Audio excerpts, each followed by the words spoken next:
आज सुहागिन महिलाएं वट सावित्री व्रत रखेंगी और विधि विधान से बरगद के पेड़ की पूजा की।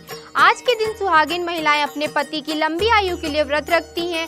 ये व्रत सावित्री को समर्पित किया जाता है। मान्यता है कि कृष्ण पक्ष की अमावस्या तिथि को ही सावित्री ने अपने पति सत्यवान के प्राण यमराज से बचाए थे, तभी से इस दिन वट सावित्री व्रत रखा जाता है।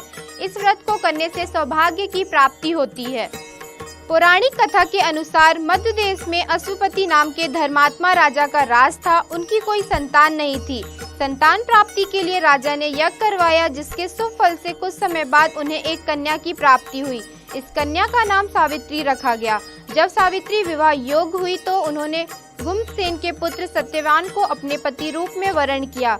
सत्यवान के पिता भी राजा थे, परंतु उनका राजपाट छिन गया था, जिसके कारण वे लोग बहुत ही दरिद्रता में जीवन व्यतीत कर रहे थे। सत्यवान के माता पिता की भी आंखों की रोशनी चली गई थी। सत्यवान जंगल से लकड़ी काट कर लाते और उन्हें बेचकर जैसे तैसे अपना गुजारा करते थे। यमराज ने सावित्री से कहा, ए पतिव्रता नारी, जहाँ तक मनुष्य साथ दे सकता है तुमने अपने पति का साथ दे दिया, अब तुम लौट जाओ। इस पर सावित्री ने कहा, जहाँ तक मेरे पति जाएंगे वहाँ तक मुझे जाना चाहिए। यही सनातन सत्य है। यमराज सावित्री की वाणी सुनकर प्रसन्न हुए और उनसे 3 वर मांगने को कहा। सावित्री ने कहा, मेरे सास ससुर अंधे हैं, उन्हें नेत्र ज्योति दे। यमराज ने तथास्तु कहकर उसे लौट जाने को कहा और आगे बढ़ने लगे, किंतु सावित्री यम के पीछे ही चलती रही।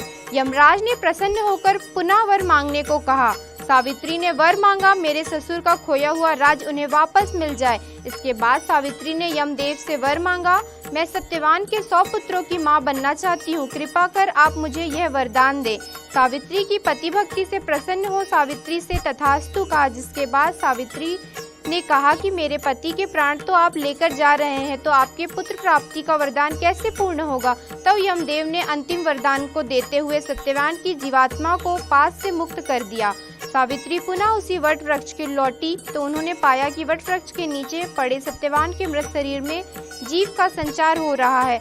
कुछ देर में सत्यवान उठकर बैठ गया। उधर सत्यवान के माता पिता की आंखें भी ठीक हो गई और उनका खोया हुआ राज्य भी वापस मिल गया। पास रहते हैं जितने भी सुहागन हैं, और सावित्री ने अपने पति की लंबी उम्र के लिए व्रत रखी है, जिसमें हम एक हफ्ते से तैयारी कर रहे हैं कि पूजा में कुछ त्रुटि ना रह जाए।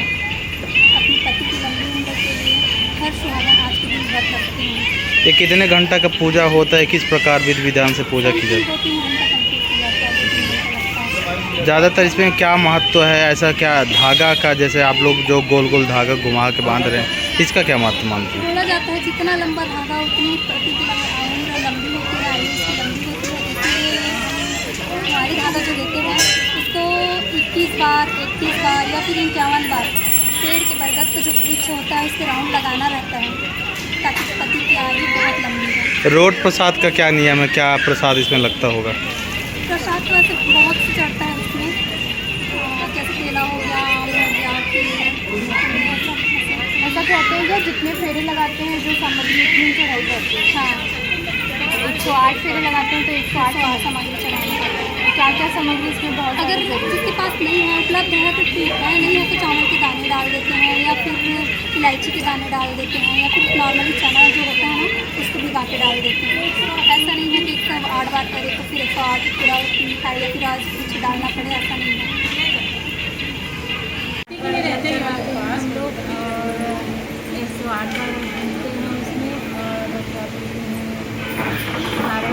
सामान चढ़ाते हैं, सिंगार चढ़ाते हैं और अपने पति की लंबी उम्र। एक घर जाने के बाद भी घर में भी पूजा पाठ होता है कि सिर्फ यहीं बस होता है? अपने पति के लिए उसका करते हैं, चरण करके उसको पूजा करते हैं, टीका उका लगाते हैं।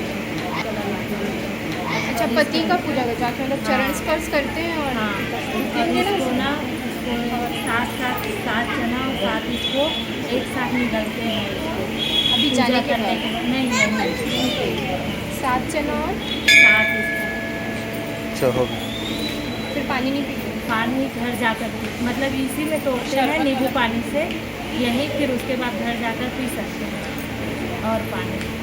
ठीक। और अभी पूजा हुए दिन निर्जला पूजा करते हैं। हाँ, इस त्यौहार को हम लोग इस तरह से मनाते हैं क्योंकि सत्यवान सावित्री है ना, वो अपने पति को यमराज से छीन के ले आई थी। वट सावित्री उसी दिन होता है, इसीलिए मनाया जाता है। तो इसका क्या दिन इसका भर महत्व क्या है? महत्व वही है, सत्यवान सावित्री अपना यमराज से अपना पति के लिए व्रत रखती है और ले आती है। मौत के मुंह से उसको बचा के निर्जला नहीं रखते हैं। इसमें 12 बजे का पूजा करने का नियम रहता है, तो 12 बजे वट सावित्री का पूजा करते हैं, उसके बाद फलहार वगैरह कर सकते हैं। पूरे दिन ऐसे भूखे नहीं रहते हैं इसमें।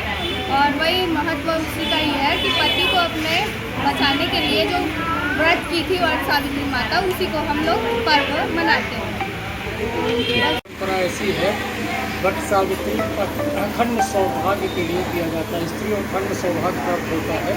सावित्री ने यमराज से पति को जो है उसको मालूम था, नारद जी ने कहा कि तुम्हारे पति की उम्र अल्पायु है, तो मुझसे विवाह मत करो।